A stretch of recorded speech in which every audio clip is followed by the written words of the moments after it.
Hello my dear children of 10th standard. In this video, we are going to study chapter number 2, Nelson Mandela Long Walk to Freedom from your first flight book.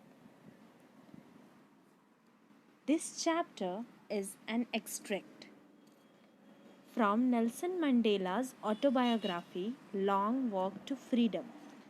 This extract describes the inauguration ceremony as well as Mandela's fight for the freedom for his own people who were tortured by whites due to a political system called apartheid that separates people according to their race. Very first, I'll give you short information about Nelson Mandela. Nelson Rolihlahla Mandela, the first president of South Africa, or we can say the first black president of South Africa in the year 1994 to 1999. Nelson Mandela served prison for 27 years for the abolition of apartheid. Apartheid means racial discrimination on the basis of the color of the skin. He came to be known as the father of the nation in South Africa. Now, the story starts. It was 10th May 1994, the historical day with a bright and shiny sun on which Nelson Mandela, the first black president of South Africa, and his colleagues were supposed to take oath. Dignitaries, representatives, and many world leaders gathered there to witness the swearing in ceremony of the first black president. Swearing in ceremony means oath ceremony. The oath ceremony took place in the lovely sandstone amphitheatre formed by the Union Building in Pretoria. Amphitheatre means a big open building. Nelson Mandela, who accompanied by his daughter Zenani, first Mr. de Klerk, the second deputy president, then Thabo Mbeki, the first deputy president, were sworn in.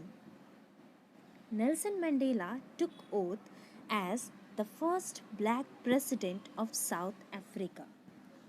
He pledged to obey and uphold the Constitution and devote himself to the well-being of the Republic and its people.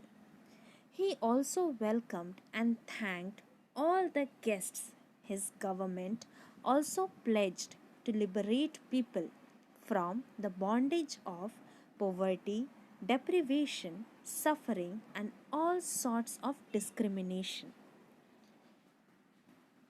When Mandela had taken oath, South African jets, that is, plane, displayed the military power and loyalty of military to democracy. The military general saluted Mandela. He recounted that they would have arrested him many years before.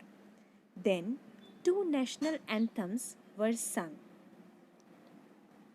The black sang Die Stem, the new song, and the white sang Nkosi Sikelel, the old song. This marked the end of the ceremony.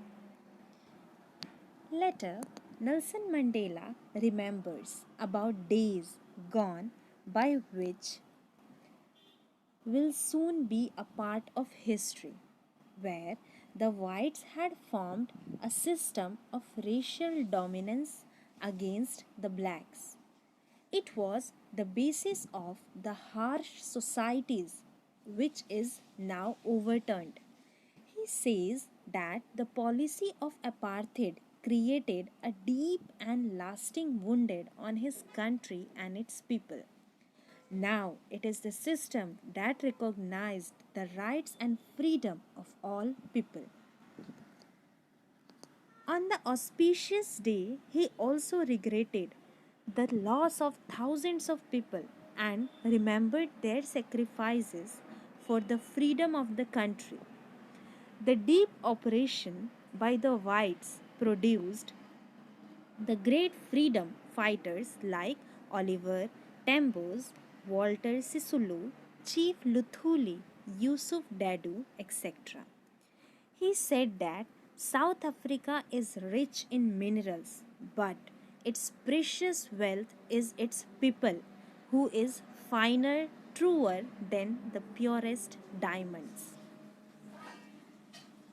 The author says that being white or black is not the token of your goodness or superiority.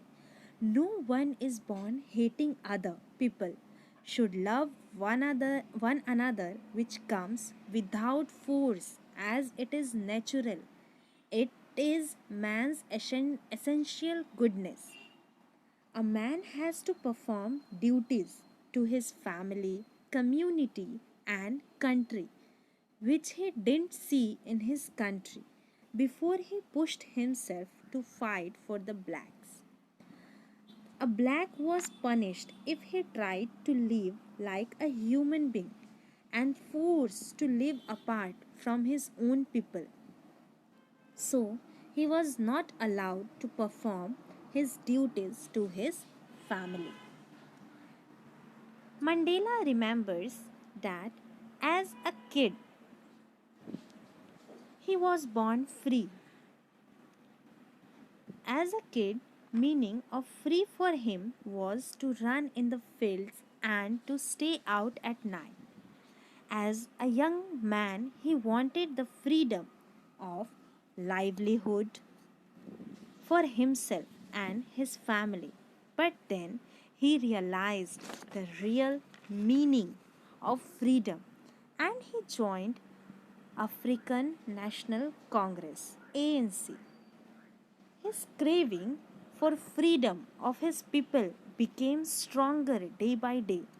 He wanted to liberate both the oppressor and the oppressed, as no one is free if one is taking someone else's freedom. With this, we come to an end of the chapter. Read the chapter, watch the video, and try to solve all the textual question answers. Soon, I'll send you PDF of some question answers of the chapter that you have to write in your notebook. Thank you.